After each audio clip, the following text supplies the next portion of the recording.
Los plenos de circuito pueden ser por materia, como en el caso del Distrito Federal, en donde hay materias civil, penal, administrativo y laboral, o del trabajo le llaman, para el trabajo. Pero hay otros circuitos en donde hay un solo circuito y es para todas las materias. Entonces hay otros circuitos donde no están especializados y se conocen de todas las materias. Entonces los magistrados que integran este circuito, o sea, todo un estado, entonces estos integrarían un pleno de circuito. ¿Me explico? O sea, en el Distrito Federal somos tantos que se requieren tantos colegiados, nada más son 14 colegiados en materia civil. Y hay veces, como por ejemplo el estado de Tlaxcala, que nada más tienen, o sea, un colegiado. No es más, no se necesita más. ¿Sí me explico? Entonces, cuando los colegiados al resolver un asunto sostienen una tesis y otro colegiado tiene otra tesis que es opuesta, lo suben a estos plenos de circuito, que son todos los magistrados, forman el pleno de circuito. Ustedes saben que los tribunales colegiados está compuesto por 3 magistrados. De estos 3 magistrados, uno de ellos es el presidente. Este presidente es el que va a representar a este tribunal colegiado. Y todos los presidentes de todos los tribunales colegiados forman el pleno de circuito. Todos los presidentes. ¿Me explico? Así que en materia civil habrá un pleno de circuito con 14 magistrados que son los presidentes de cada uno de los colegiados. ¿Me explico? Y entonces, ahora sí, se van los 14 magistrados, resuelven, a ver qué dijo el primero y a ver qué dijo el tercero. Ah, perfecto, pues vamos a hacer votación. Y la votación se define por alguna de esas opciones o por ninguna. Por una tercera. Por ninguna de las dos, sino por una tercera. Y esa es la tesis que va a sostener el pleno de circuito. Pero este pleno de circuito puede entrar en conflicto con otro pleno de circuito. Y ustedes podrán decir, pero ¿cómo podría existir una contradicción entre un civil con un administrativo? Recuerden que el amparo es como un tronco. Y después aquí están las ramas.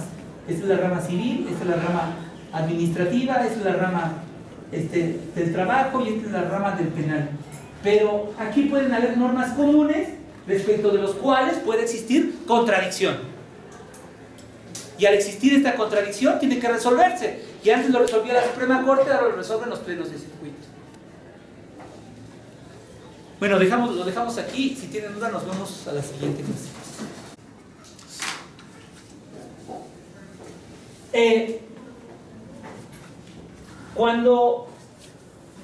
Y dice el artículo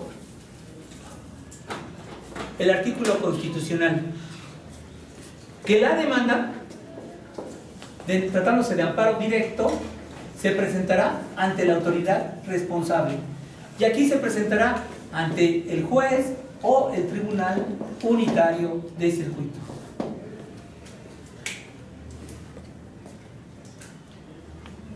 Obviamente, al momento de presentar, esta autoridad tiene la obligación de resolver sobre la suspensión. Es la autoridad responsable quien resuelve la suspensión. Solamente este aspecto es el que tiene que resolver la suspensión. La autoridad responsable tratándose de amparo directo. El juez de distrito o el tribunal unitario son los que resuelven la suspensión del acto reclamado. ¿De acuerdo?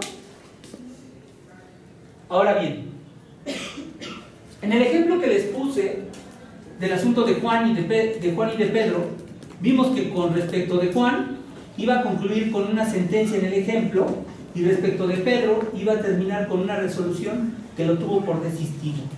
Y ante el desistimiento,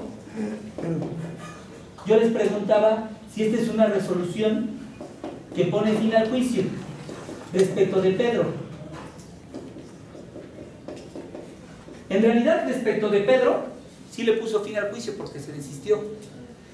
Pero esto es importante determinar si hubo una resolución que pone fin al juicio, porque hemos estado diciendo que cuando se trata de sentencia definitiva, tenemos que promover un amparo directo. Entonces, si consideramos que el desistimiento respecto de Pedro es una resolución que pone fin al juicio, ¿qué debería de proceder? Amparo directo. El problema es que el juicio no se concluyó con el desistimiento, sino que el juicio continuó. ¿Me explico? Luego entonces, aun cuando prácticamente tenga un efecto de dar por finiquitar la relación de Pedro en el juicio, realmente, jurídicamente, estamos hablando de que es una resolución que no puso fin al juicio, que continuó, pero respecto de Pedro ya lo tuvo por desistido. Y esto sí puede afectar a Juan. ¿Por qué? Porque ya lo dejan solo para pagar la deuda, ¿me explico? Y esta sí podría ser promovida, pero como amparo indirecto. Y la razón es que jurídicamente hemos dicho que el amparo directo tiene como el primer juicio de amparo englobar y resolver toda la cuestión planteada.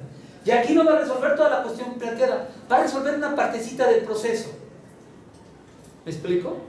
Entonces, mi particular punto de vista es que respecto de este desistimiento y la resolución que confirma el desistimiento, procede el amparo indirecto. ¿Por qué? Porque aun cuando, para efectos prácticos, tuvo por finalidad terminar el proceso de Pedro, sin embargo, el proceso continuó.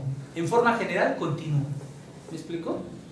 Entonces, esa sería la respuesta que yo daría con relación a base a todo lo que les he comentado desde el principio, de que el primer amparo directo tendrá como finalidad finiquitar de manera global la cuestión de la sentencia y la cuestión de las violaciones procesales. Y si encuentra una violación procesal, sea porque lo haya detectado de oficio en suplencia de la deficiencia de la queja, en los casos que la permite la ley, o sea porque se la plantea alguna de las partes por amparo directo o por el amparo adhesivo, si él no encuentra ninguna violación procesal, podrá entrarle al fondo y resolver. A lo mejor no puede terminar la cuestión de fondo porque tendrá que dejar alguna cuestión que dejara para que lo resuelva la autoridad responsable.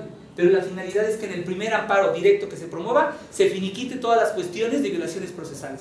Y si hay que resolver cuestiones procesales, resolverlas completas de tal manera que ya no tengan otras cosas que resolver. A menos que diga, bueno, hubo una violación al proceso porque resulta ser que un litisconsorcio del juicio,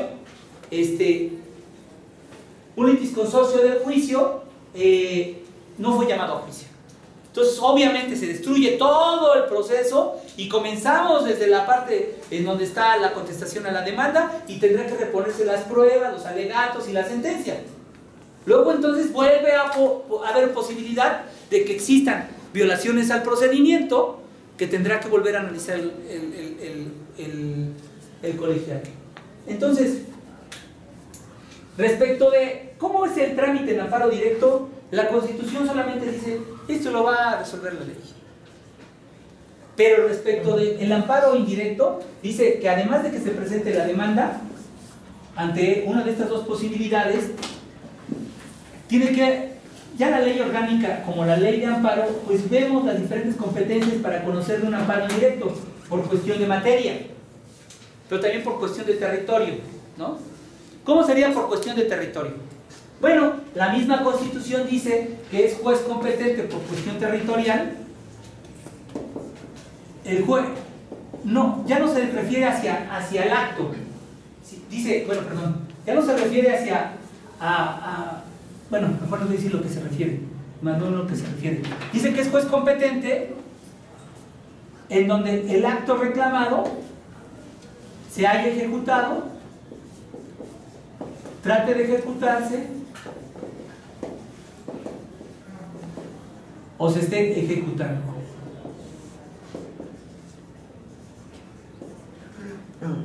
Con independencia de las reglas procesales, ¿cuál sería la competencia? Bueno, la competencia que estamos analizando es la competencia de territorio. ¿De acuerdo? Bueno, y dice que presentada la demanda, al momento del auto al auto admisorio, el juez va a pedir el informe justificado,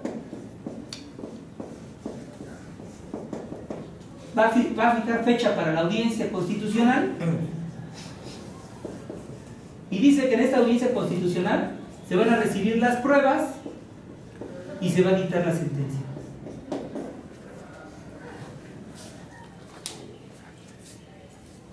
Aparentemente es un trámite sencillo. Y les digo aparentemente porque para llegar al auto admisorio, ya en la ley se va a tener primero que ver si se tiene que prevenir porque reúne los requisitos de la ley, o es obscura, o cualquier otra cuestión, que falta algunos requisitos que establece la ley o las copias.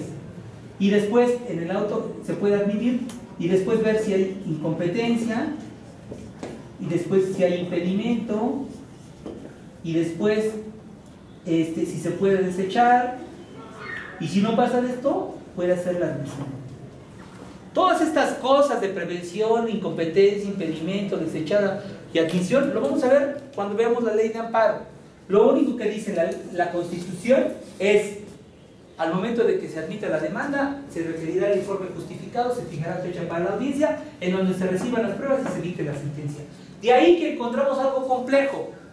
En la misma audiencia se tiene que dictar la sentencia. Y si no estamos en condiciones porque la carga de trabajo no lo permite, pues entonces hacemos algo muy raro.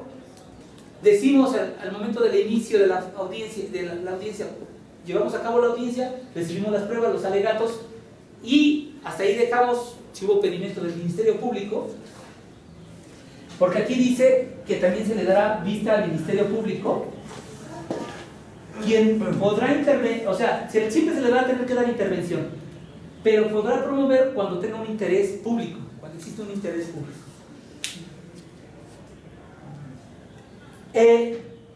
Nosotros ponemos ya en la sentencia y decimos, por ejemplo, 5 de agosto del 2013. Y después seguimos la sentencia y la concluimos el 9 de agosto. Engrosada el 9 de agosto en que lo permitieron los labores del juzgado. Parecería ser como que ya está la audiencia y nos tardamos en el tiempo hasta el engroso. Pero es que así dice la Constitución. Y nosotros tenemos que acatar la Constitución. Si nosotros materialmente no podemos dictar la sentencia, lo que diremos es que se engrosó unos días, un mes o meses después, cuando lo permitieron las labores del juzgado. Ese es el trámite que se advierte precisamente en la Constitución. Ahora dice también la Constitución, si esto lo va a resolver el tribunal colegiado, luego entonces ya está, no se puede recurrir, pero el tribunal colegiado que dicte la sentencia, sí se puede promover un recurso de revisión, siempre y cuando, dice la Constitución, se haya pronunciado o se haya, ¿cómo dice? No sé si dice pronunciado o dice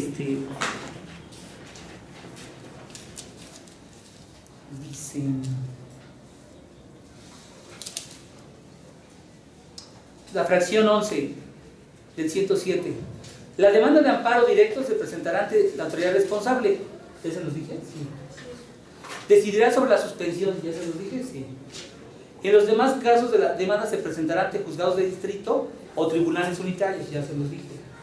Resolverá sobre la suspensión o ante los tribunales de los estados. Dice.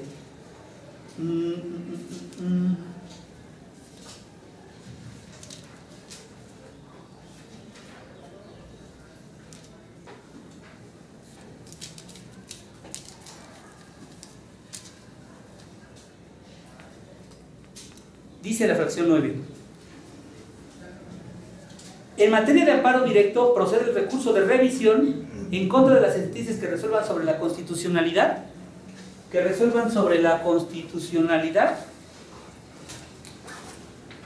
no se pronuncien eso, se resuelvan sobre la constitucionalidad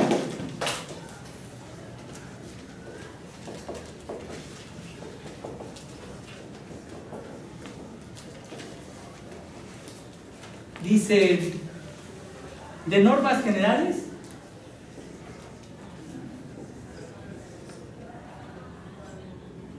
que establezcan la interpretación directa de la Constitución o establezcan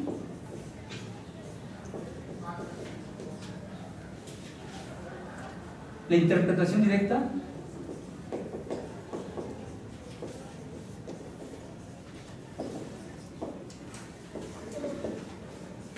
de un artículo de la Constitución.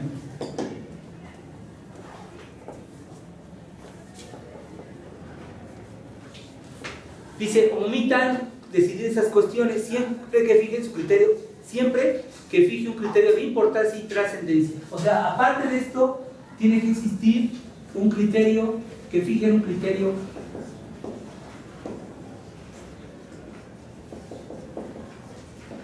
de importancia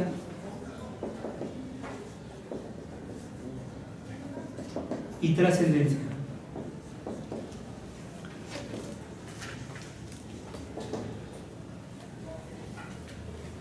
Y dice que el recurso se limitará precisamente a ver las cuestiones de constitucionalidad.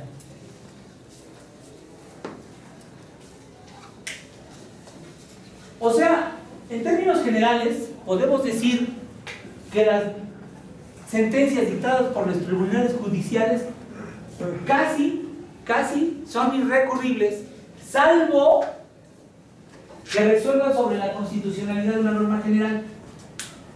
Esto significa que en el amparo directo lo que se tuvo que hacer valer es la inconstitucionalidad de un artículo. Puede ser procesal o puede ser sustantivo.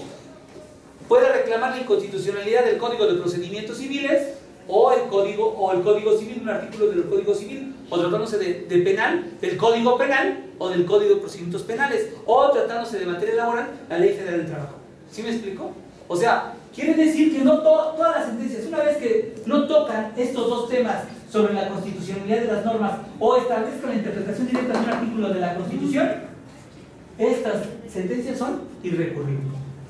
Si ustedes ya perdieron en un amparo y ustedes promueven el recurso de revisión, pues completamente es improcedente, porque tienen que establecer cuál fue el punto de resolución sobre la constitucionalidad de una norma o la interpretación directa de una Constitución. Y además dice que fijen un criterio de importancia y solamente se va a resolver la cuestión de constitucionalidad. O sea que las cuestiones de fondo ya no las pueden tocar, salvo que sea inconstitucional en un artículo. ¿De acuerdo? Ahora, ¿qué pasa con la sentencia que dicta el juez de distrito de los tribunales unitarios? Bueno, aquí sí procede el recurso de revisión. ¿Y quién va a conocer? Normalmente los tribunales colegiados y por excepción la Suprema Corte de Justicia de la Nación. Por excepción. Y normalmente es el mismo requisito, que subsista el problema de constitucionalidad sobre una norma general o que establezca una interpretación directa de un artículo de la Constitución. ¿Cómo podríamos decir que estableció una interpretación directa de un artículo de la Constitución? Cuando, por ejemplo, dice el colegiado, para mí, el artículo 14 constitucional, cuando dice nadie puede ser privado, se refiere a un acto privativo. ¿Me explico? Ahí ya está diciendo una interpretación directa del artículo 14 constitucional. ¿Sí me explicó? Y ahí sí pueden ustedes promover el recurso de revisión. Si no se tocan estos temas, entonces no hay ningún tipo de inconstitucionalidad. Ahora, la Constitución también da otra directriz al respecto. Y la otra directriz es con respecto a los cumplimientos de las sentencias, tanto de amparo directo como de amparo indirecto. Y establece como directrices que si no cumple, la autoridad responsable no solamente debe ser removida de su cargo,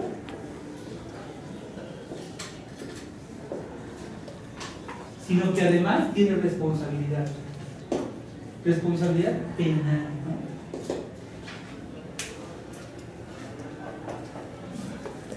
El cumplimiento de las sentencias. ¿Cuál va a ser el cumplimiento de las sentencias? Pues precisamente cuando uno de sus puntos resolutivos sea amparar y proteger a quién, pues al quejoso, ¿verdad? Obviamente, si se sobresee el juicio, ¿qué creo que pase?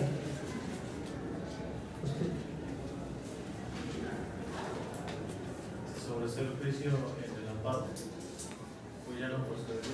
¿No procedería qué? El amparo. No procedería el amparo, pero si ya procedió, no puede ser, tiene razón que no se haya procedido el amparo. Pero aquí no hay ejecución. Realmente cuando se sobresee no hay ejecución, ni cuando se niega, solamente cuando se ampara, ¿no? ¿De acuerdo?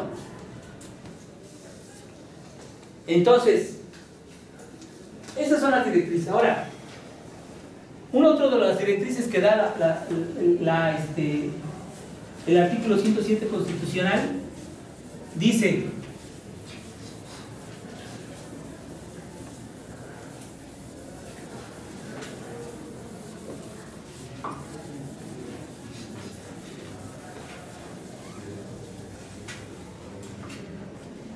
si los tribunales colegiados sostienen tesis contradictorias, con anterioridad, estas tesis contradictorias tenían que ser resueltas por la Suprema Corte de Justicia de la Nación. Ahora dice, tienen que ser los plenos de circuito. Esa es una figura nueva que se estableció en la reforma constitucional. Antes esta contradicción era resuelta por la Suprema Corte de Justicia de la Nación y ahora ya no, va a ser por los plenos de circuito. Pero estas tesis contradictorias también podría ser con una de las salas, ¿no?, de la Suprema Corte de Justicia de la Nación, y aquí resolvería el pleno.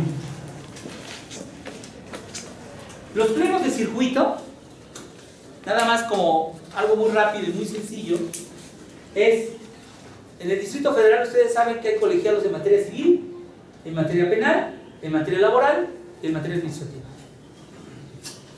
Un pleno de circuito se va a fijar por su materia. Hay un pleno de circuito civil, un pleno de circuito penal, otro laboral y otro administrativo. ¿Me explico? Pero pueden sostener tesis contradictorias.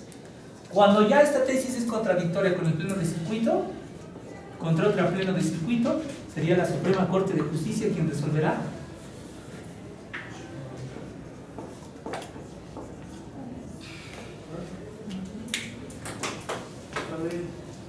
¿Quién resolverá esta contradicción de tesis? ¿De acuerdo?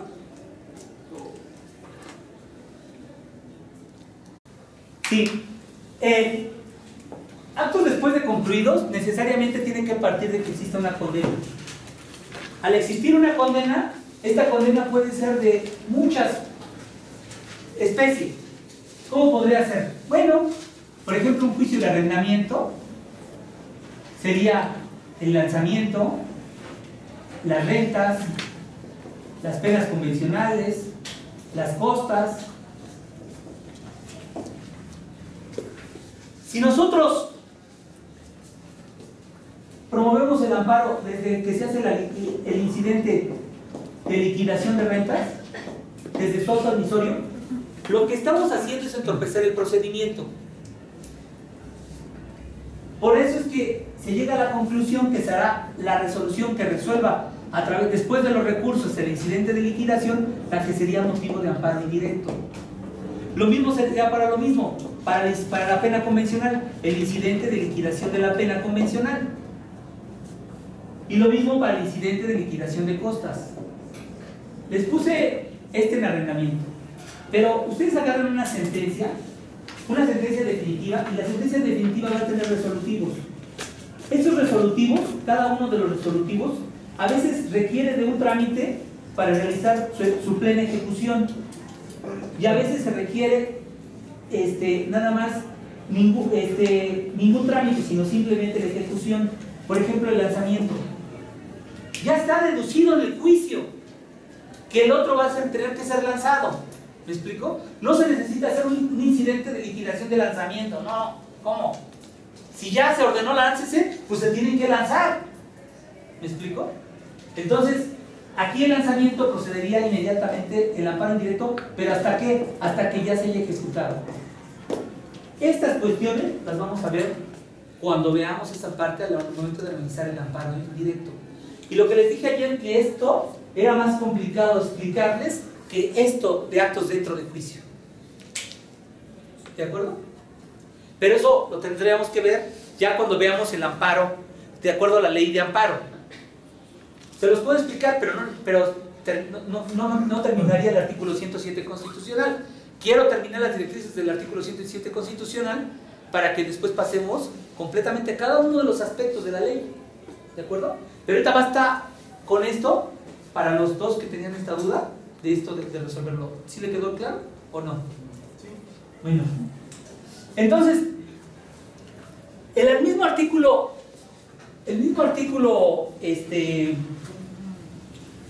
107 constitucional dice, mire, tratándose de amparo directo, quien lo va a tramitar y resolver es un tribunal colegiado de circuito. Y tratándose de amparo indirecto, va a ser un juez de distrito o tribunal unitario. ¿Por qué dice que un tribunal unitario?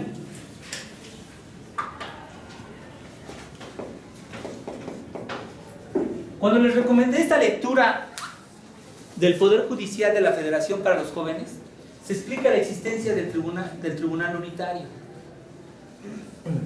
Y pues por eso precisamente es importante que ustedes lean, porque si ustedes no leen, no les puedo explicar todo, porque no me alcanzaría el tiempo. ¿Me explico? ¿Qué dijo la otra? Un territorio. ¿Cómo dijo? Prohibido.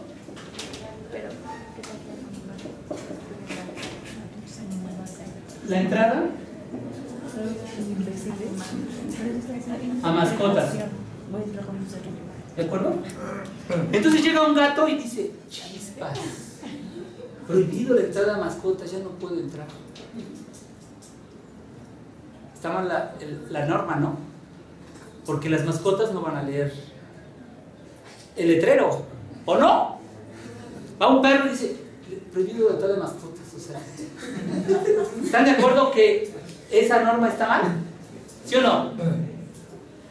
Sería prohibido la entrada con, ¿no? Entonces ya quien va leyendo, ¿quién va a leer? Pues el ser humano, ¿no? Dice, chispa, ya no puedo entrar con mi perro. La pregunta es, pero estábamos hablando del perro, ¿no? Aquí lo hicimos general. ¿Estamos de acuerdo? Prohibido la entrada con mascotas. Ustedes han visto a la gente que no tiene la vista y usa sus lazarillos. Son perros súper educados. Y entonces dice, échate, y se echa así el perrito, ¿no? Sin problema. Entonces de repente le dicen al cieguito, ¿quiere entrar a comer? Y dice, no, es que ¿sabe qué? Dice un letrero que prohibido la entrada con mascotas. Usted no puede llevar a su perro. ¿Se dan cuenta cómo la norma puede resultar recalcitrante? O sea, si la aplicas de manera literal, no te va a dar el resultado que tú querías. Porque lo que tú querías era evitar las molestias a otros comensales. ¿Me explico? Entonces, pero vamos a ponerlo menos general. Si decimos, prohibido la entrada con perros. ¿Qué era el tema del problema, no? Entonces, si yo llego con un oso, ¿puedo entrar? Sí. Claro. ¿Sí o no? ¿Se dan cuenta cómo a veces la aplicación literal puede producir una situación recalcitrante que si lo aplicáramos resultaría absurda su aplicación? Les pongo otro ejemplo. Llega una persona con su radio a la biblioteca con puro metal, así, y les dice, no, no puede entrar. Pues no dice ningún letrero. Bueno, aquí se lo ponemos.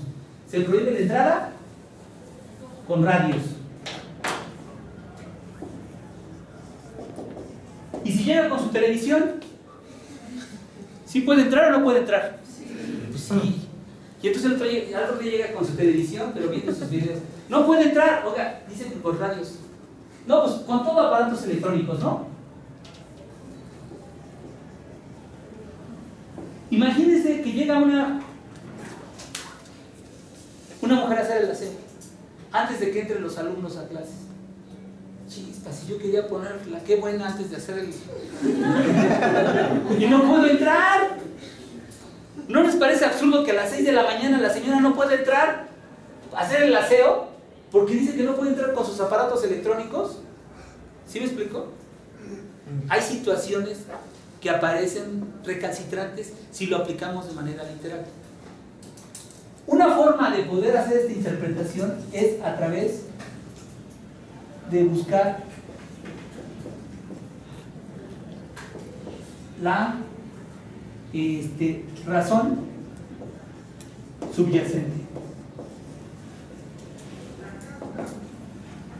Si yo hago una interpretación buscando la razón subyacente de la norma, digo, en el caso de no puede entrar con perros y yo quiero hacerlo extensivos a los osos, digo que la razón subyacente de la norma de los perros es cualquier tipo de animal que afecte a los demás comensales. Entonces, si yo tengo mi disposición con perros, digo que la razón que busca esta norma, la razón subyacente de la existencia de esta norma, es evitar que los comensales sufran un perjuicio. ¿Me explico? Entonces, a esta norma la hago extensiva. A través de buscar la razón subyacente, lo que hago es una interpretación extensiva.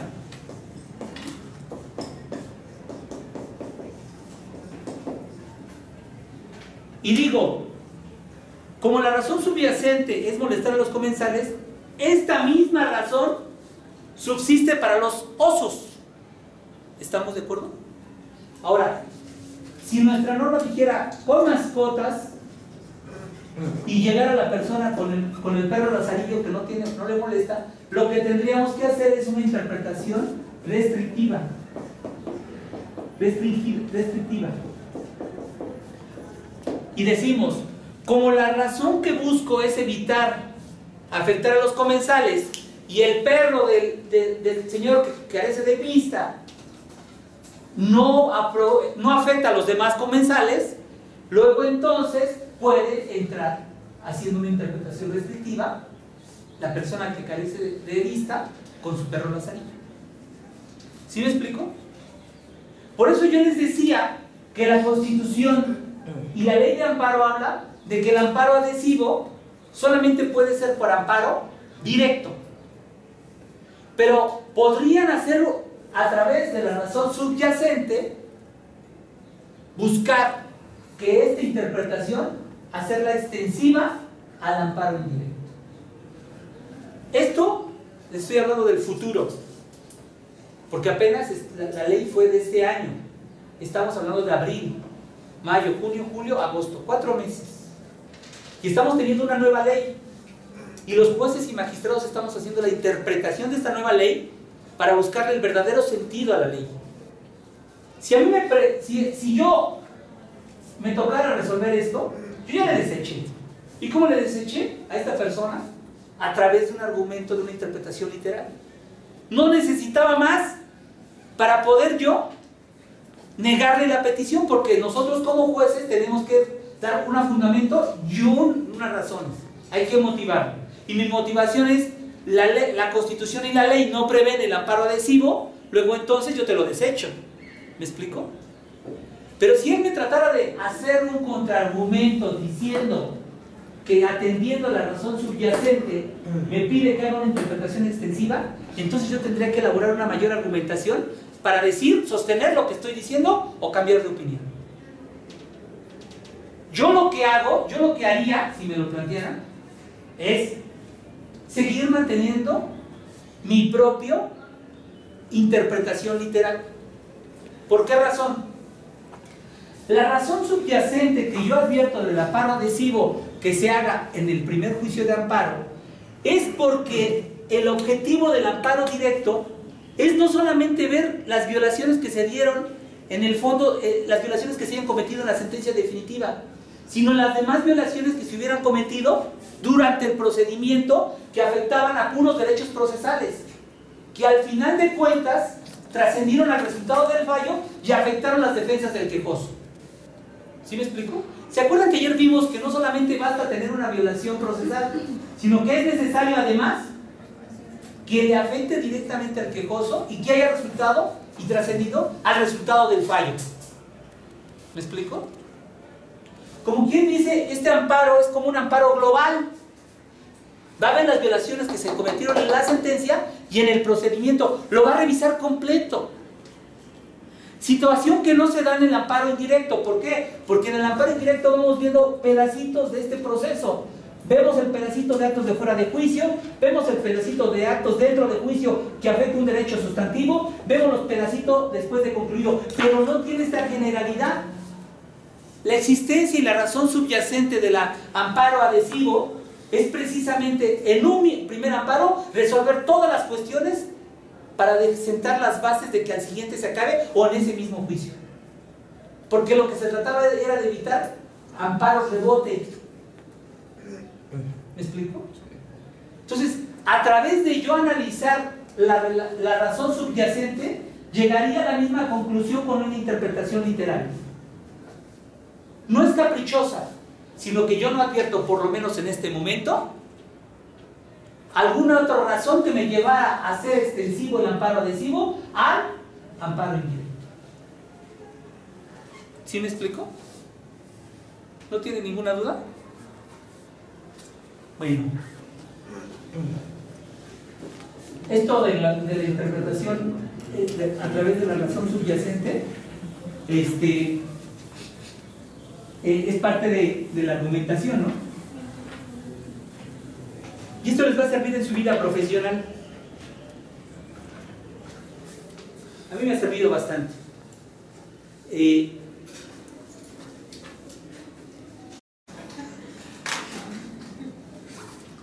Una norma se tiene que interpretar. Y uno de los modos de interpretar es a través de una interpretación literal, ¿no?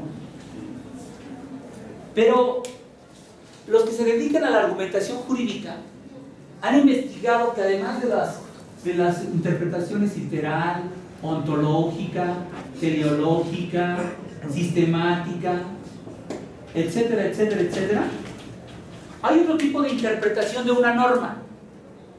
Hablan de una interpretación cuando sucede una situación recalcitrante. Dicen, bueno, ¿y de qué es? Bueno, primero les pongo el ejemplo y después se lo voy a explicar. Imagínense que ustedes son dueños de un restaurante y entonces trata de que el servicio sea del superlujo para tener buenas ganancias y de repente llega una persona ahí y se mete con su perro. Y ustedes ya tienen otros comensales a un lado y al otro y entonces se mete con su perro y dice, sírvale un bistec a mi perro, porque mi perro es mi mejor amigo, él sí es fiel, ¿no? Ya saben, ¿no? Hay algunos que están así como que prefieren al perro que a su novia, ¿no? Pero porque es fiel, ¿no? Y entonces ustedes, no, espérenme, no puede pasar con su perro. A ver, ¿dónde dice un letrero? No tiene ninguna prohibición, yo me sirvo. Entonces ustedes dicen, no, ya no quiero que esto me suceda. Voy a tener que poner un letrero que hable que está prohibida. ¿Cómo pondré el letrero? No hay derecho de admisión.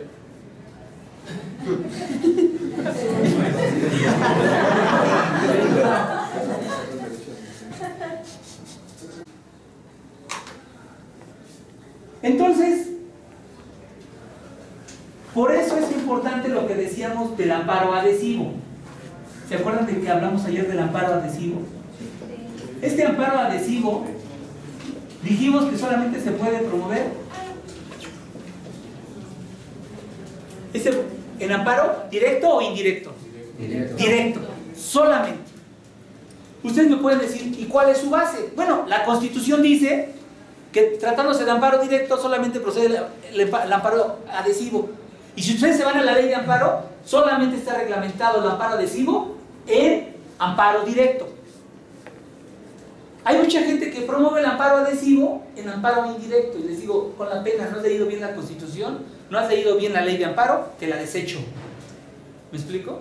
¿Por qué? Porque así lo dice la Constitución. Hasta que no haya una interpretación por parte de la Suprema Corte o de un tribunal colegiado que diga, bueno, vamos a hacer una interpretación extensiva y por lo tanto también se va a incluir el amparo adhesivo en el amparo indirecto, hasta entonces tendremos que sostener lo que literalmente dice la interpretación. ¿Sí me explico? Ustedes saben, ahorita me metí en algo, pero bueno, una vez se los digo porque por si se me olvida después. Ustedes saben que hay una interpretación. Cuando vi, ¿sí tomaron la argumentación? ¿Lo van a tomar después? ¿No tomar? ¿No? Ustedes son los...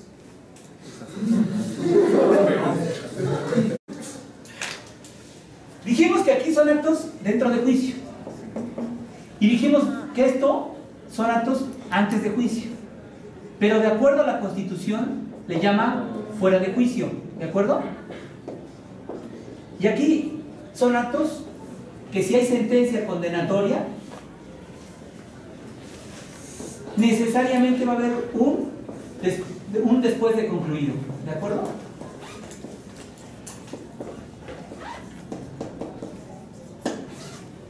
Y dijimos que respecto de estos procedía el amparo indirecto.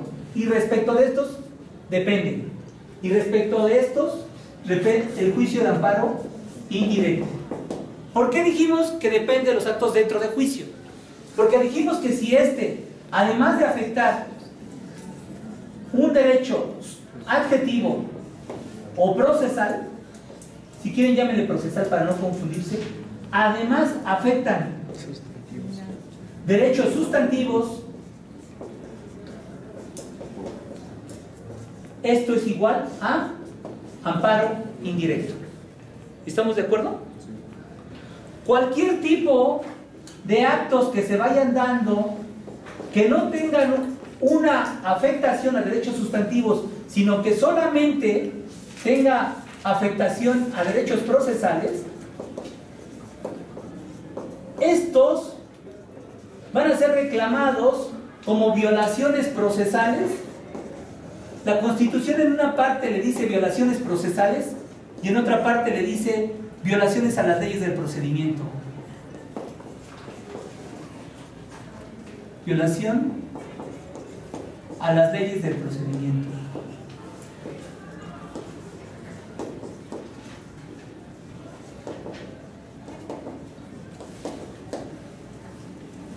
¿Estamos? Estos actos dentro de juicio debemos de saber si afecta un derecho sustantivo. Si afecta un derecho sustantivo, ¿qué tenemos que hacer?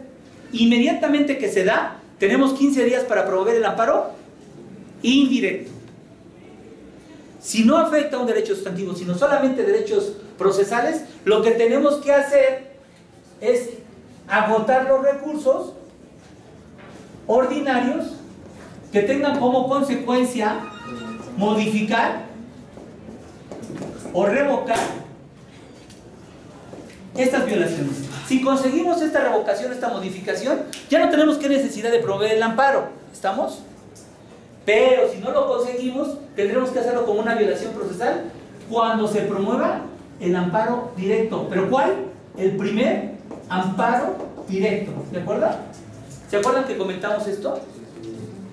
Déjenme decirles que estas violaciones procesales pueden ser identificadas por el tribunal colegiado cuando de oficio lo haga. Cuando tenga que hacer la suplencia de la deficiencia, puede hacer valer cualquier violación y ordenar en el primer amparo directo la reposición del procedimiento. Pero si el colegiado no lo vio al momento de que resolvió el primer juicio de amparo directo, no lo puede hacer valer cuando se promueva el segundo. ¿Se acuerdan? Bueno, esto no se los dije, ya se los dije. Entonces, yo los veo así un poquito dudosos. ¿Vamos bien o me regreso?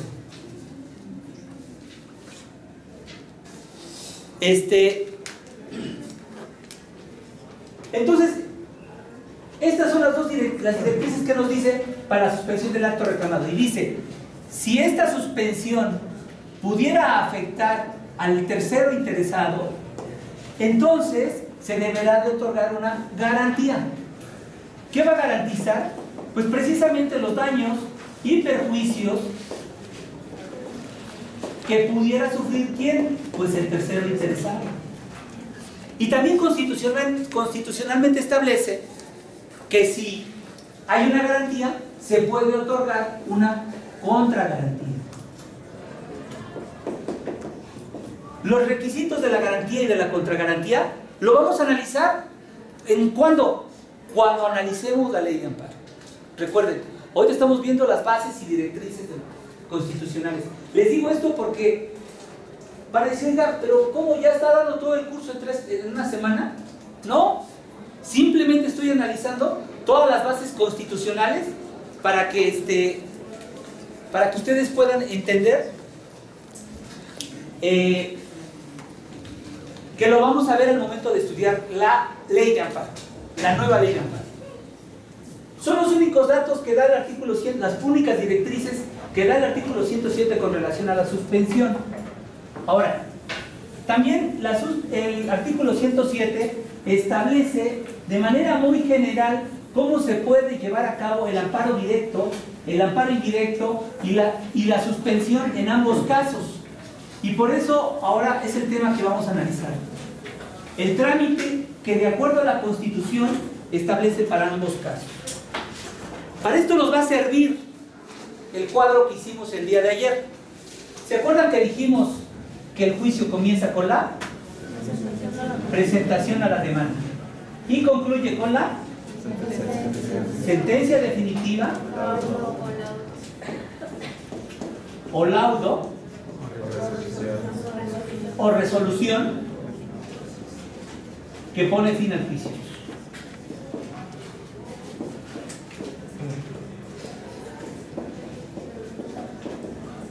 ¿De acuerdo? Aquí pusimos un ejemplo de la caducidad, pero podrían hacer otras cosas más. Por ejemplo, el desistimiento. El desistimiento, pues dijimos caducidad y dijimos el desistimiento. Ahora la pregunta es, si el juicio concluye con la sentencia definitiva o con la resolución que pone fin al juicio, ¿habrán varias sentencias definitivas en cada juicio? ¿Habrán una sentencia definitiva y una resolución o una resolución que pone fin al juicio? ¿O bien habrá uno o la otra? ¿O pueden haber la sentencia y la resolución? ¿Qué piensan? Debe de haber ¿Una u otra? ¿Todos están de acuerdo? ¿Sí o no? ¿Quién opina que no? ¿Nadie? ¿O todos son indecisos? ¿No? A ver, supongamos que en el juicio demandan a Juan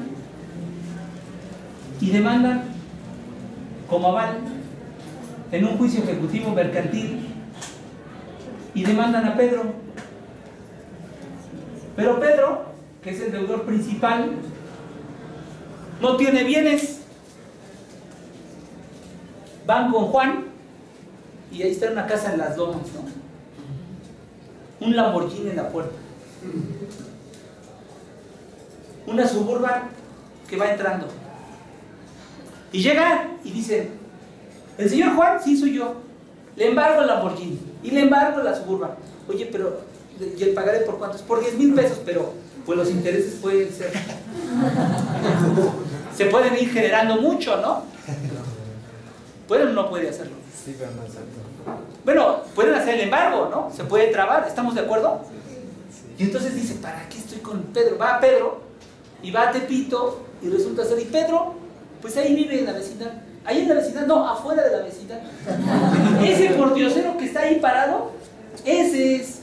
Y ahí está en su tienda de cartón y dice, oiga, ¿usted es Pedro? Sí, yo soy Pedro. Oiga, que le deba 10,000 pesos, sí, fue para comer. ¿Qué le vamos a embargar? Lo que quieran.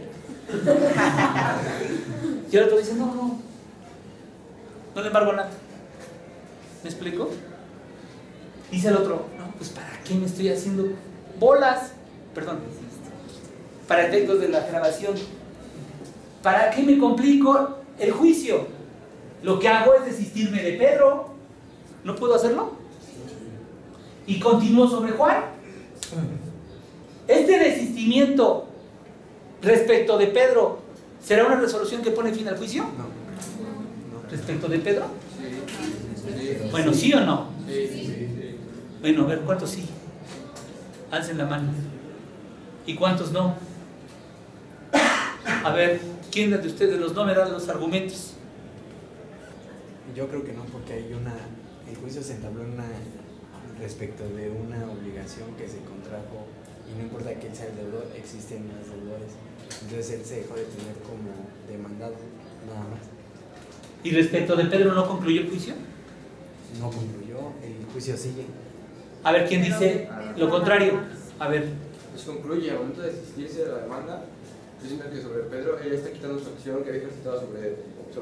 Entonces, en ese momento, él dice, ¿sabes qué? Yo ya no voy a embargarle nada. ¿Por qué? Porque me está diciendo que no tiene nada. Entonces, pues le dijo Juan, y tal vez Juan, si se llega a una sentencia, entonces se necesita que él pague la cantidad que le debía a Pedro. Pero sobre Pedro, o sea, ¿para qué seguir? ¿Cómo va a seguir algo que ya no, si ya no se tiene bienes con qué darle, ya no lo tiene una necesidad de seguirlo, ¿sí? O sea, ¿Le convenció? ¿Le convencieron los tres o no? No lo mucho. A ver. La suerte de lo accesorio es la suerte de lo principal. Aquí la suerte principal sería la deuda de Pedro, ¿no?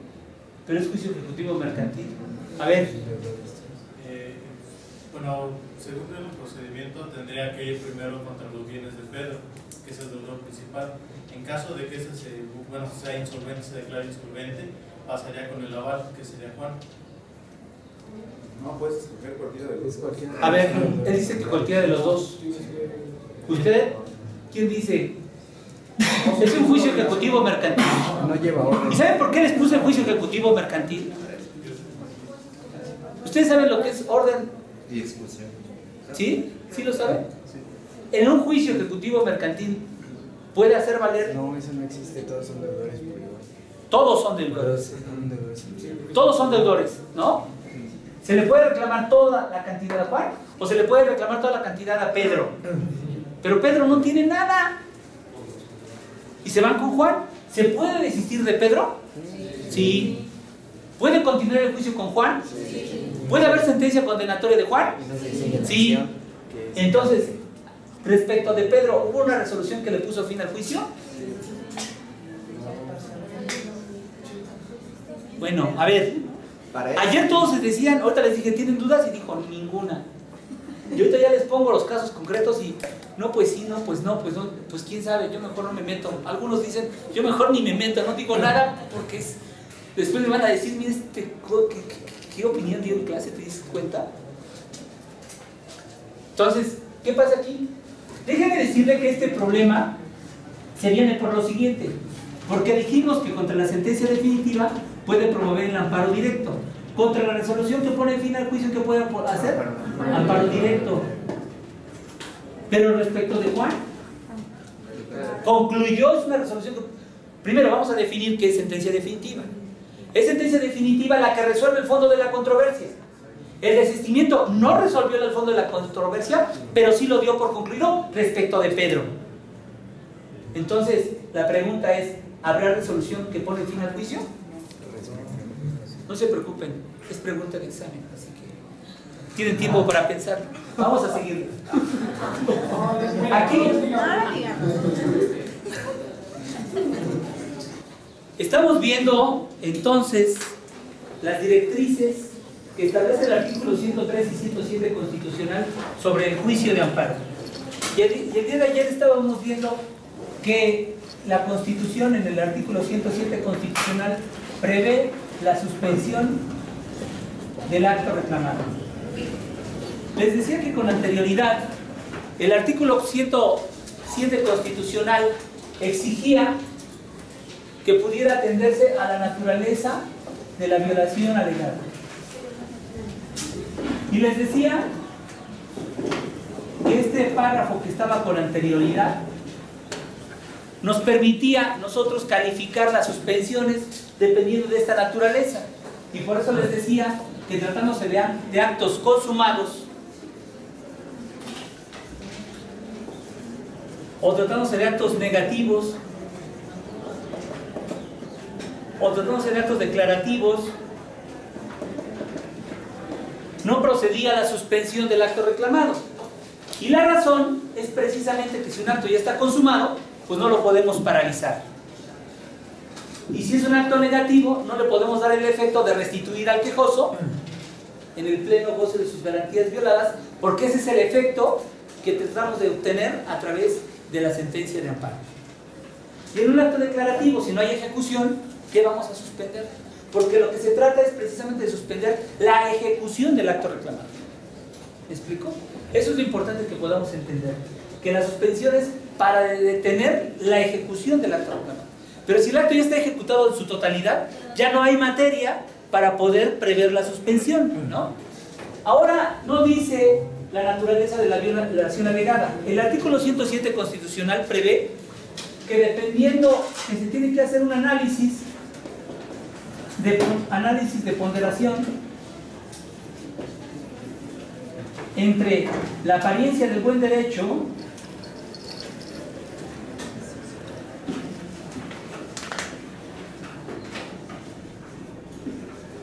y el interés social.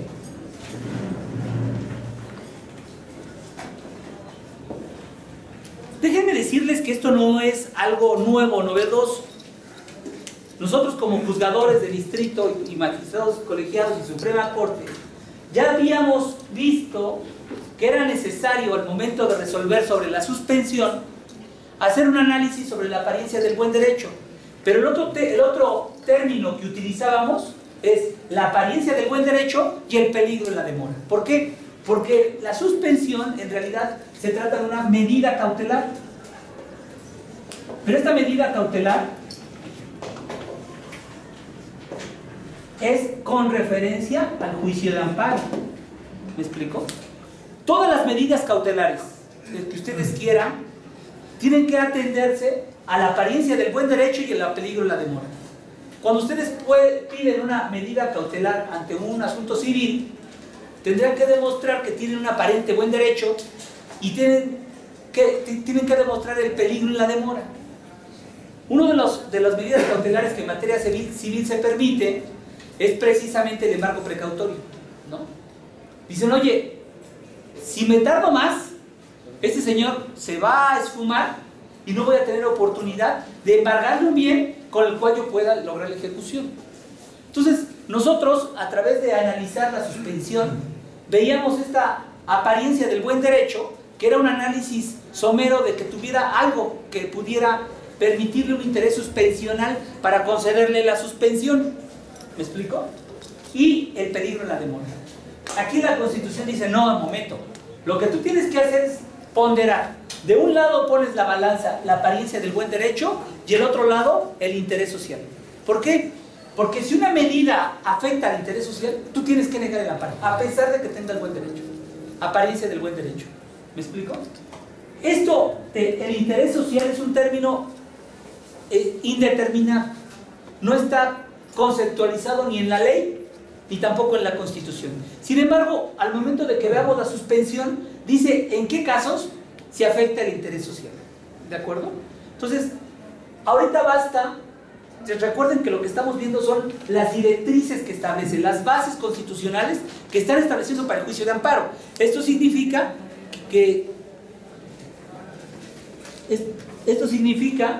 que lo